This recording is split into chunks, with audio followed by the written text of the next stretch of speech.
There are days when heaven feels silent, when prayers sound like echoes returning to the one who spoke them, when faith is no longer a mountain, but a whisper, barely strong enough to survive another night.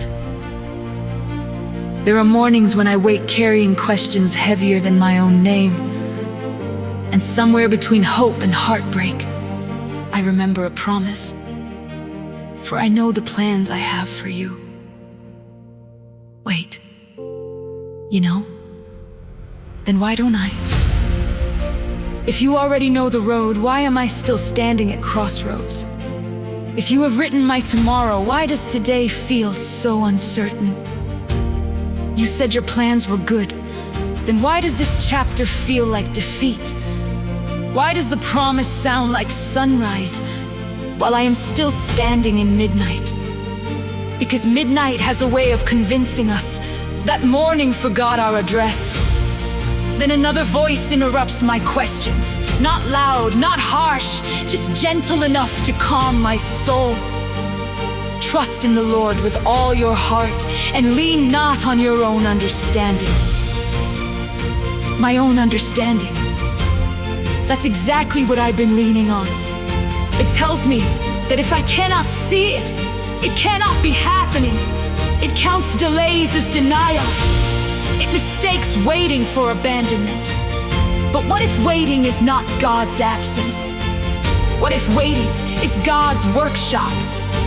Seeds spend months hidden beneath the soil, not because they are dead, but because roots must grow before branches can reach the sky. A sculptor never apologizes to the stone for using the hammer. The hammer hurts, the chisel cuts, pieces fall away. But the artist never sees rubble. He sees the masterpiece hidden inside the marble. Could it be that heaven sees in you what pain cannot yet recognize? We celebrate the butterfly, but forget the darkness of the cocoon. We admire the harvest, but overlook the lonely season of buried seed.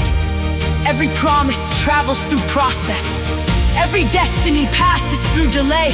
Every calling meets a wilderness. Ask Joseph. The dream came first. The palace came later. Between the two, there was a pit, slavery, and prison, yet the promise never failed. Ask David.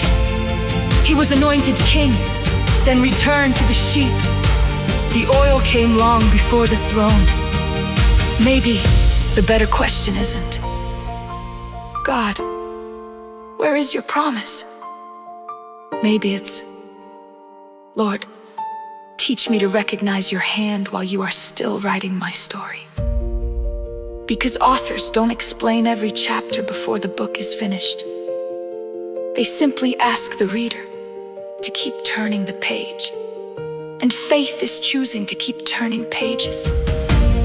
Even when the current chapter breaks your heart, faith is believing that the God who formed galaxies can arrange the details of one human life.